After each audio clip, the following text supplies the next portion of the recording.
पृथ्वी भर में कोई उसका प्रतिरथ नहीं था। सारे आर्यावर्त को समुद्रगुप्त ने अपने बाहुबल से बांध रखा था। फिर भी कुछ महान इतिहासकार समुद्रगुप्त की तुलना नेपोलियन से कर देते हैं। नमस्कार, मैं अभिनव, आप देख रहे हैं डी पीपल वॉइस। उसके जीवन में सरस्वती और लक्ष्मी का अविरोध था। वो वैदिक धर्म का सेवक था। उसके काव्य से कवियों की बुद्धि और विवेक का विकास होता था। ऐसा कोई सद्गुण नहीं जो उसमें ना हो। वान, शकु, तलवार आदि शास्त्र के घाव उसके शरीर की शोभा बढ़ाते थे। उसकी सेना जब अभियानों के लिए निकलती थी तब ऐसा प्रतीत होता था मानो समस्त वसुंधरा को उसने धूल में। ये बात हमने नहीं बल्कि गुप्त वंश के चौथे सम्राट समुद्रगुप्त के महामंत्री हरिसेन ने समुद्रगुप्त के बारे में लिखा था।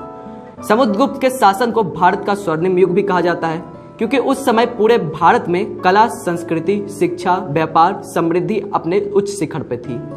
समुद्रगुप्त भारत के महान राजाओं में एक थे जिन्होंने अपने जीवन काल में कभी कोई पराजय का स्वाद नहीं चखा था।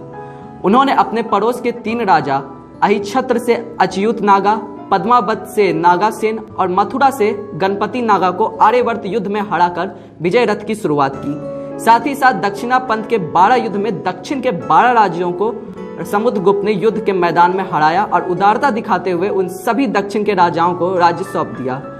समुद्रगुप्त का साम्राज्य पश्चिम में गंधार से लेकर पूर्व के आसाम तक, उत्तर में हिमालय के कीर्तिपुर जनपद से लेकर दक्षिण में सिंघाल तक फैला था। पूरे भारतवर्ष में कोई भी ऐसा राजा नहीं था जो उनके खिलाफ खड़ा हो सके। उसके शासनकाल में स्वर्ण के 7 सिक्के चले, जो ये सिद्ध करता है कि आर्थिक तौर पर भारत उस समय कितना समृद्ध रहा होगा। समुद्रगुप्त केवल एक हिंदू शासक ही नहीं बल्कि अन्य धर्मों के लिए भी उतने ही उदार थे।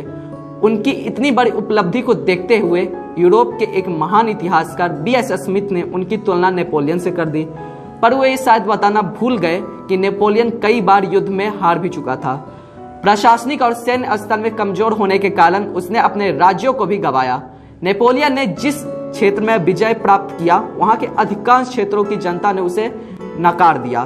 कुछ खास क्षेत्रों को अगर छोड़ दिया जाए तो किसी अन्य क्षेत्र में नेपोलियन ने कोई विकास हासिल नहीं किया।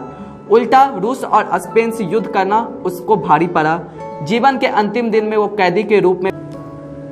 फिर भी कुछ ब्रिटिश के महान इतिहासकार समुद्रगुप्त की तुलना नेपोलियन से कर देते हैं और कुछ तो ये भी कह देते हैं नेपोलियन यूरोप का समुद्रगुप्त है, जो कि गलत है। हम भारतीय भी उन चीज़ों को आंख बंद करके भरोसा कर लेते हैं। असल बात में गलती हमारी नहीं है। हमारा खुद का इतिहास सही रूप से पता नहीं।